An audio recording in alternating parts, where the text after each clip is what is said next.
The Joe Rogan Experience. Cool thing. Yeah. So what's your take on what we're going through right now, Dan, for everybody in the future? This is it's basically a month into like extreme coronavirus lockdown for the country. It all started sort of in the beginning of March. Now here we are in the first week of April, and everybody's stir crazy and weirded out by this, including me, and I'm sure you as well. What is your take on this? Wow. Generally speaking, I remember the weekend where everything all of a sudden shifted. It was the March 14th weekend. I remember that weekend because it was my birthday.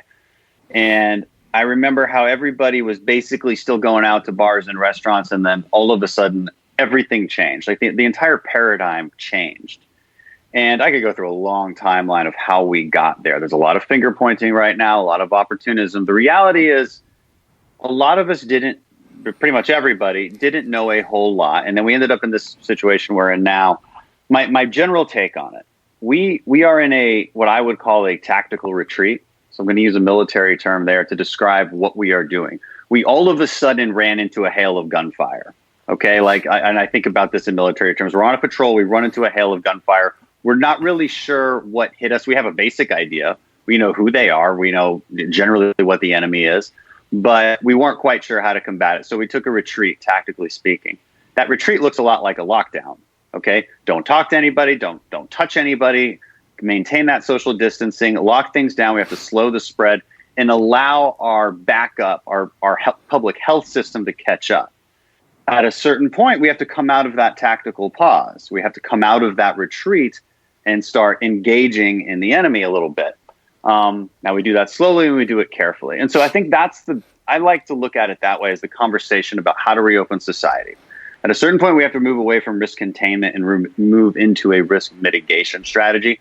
And we're ramping up our production of things like ventilators, of PPE, of testing capability in order to do that.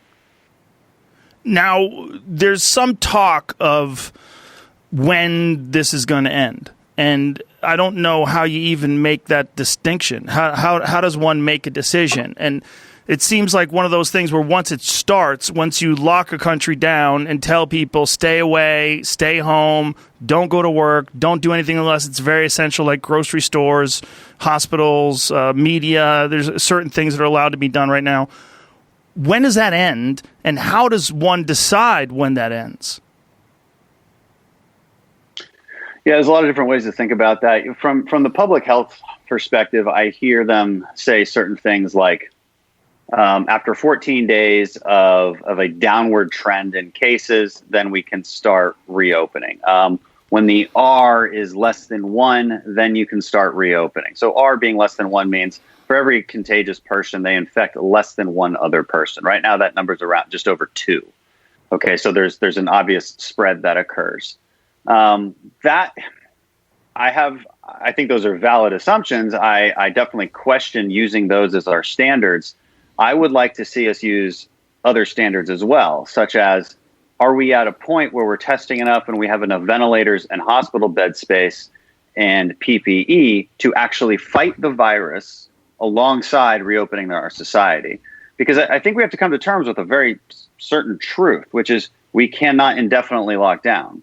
Those costs are enormous, and they're not just costs to our 401ks and our jobs. I mean, there's a public health cost there too. You know, I speak with doctors here in Houston. We don't have a huge case number in Houston. Our hospitals are like 50% empty right now, and they can't do much needed surgeries, procedures, because what's called an elective surgery is going to be kind of a gray area. So a lot of stuff isn't getting done from a public health side.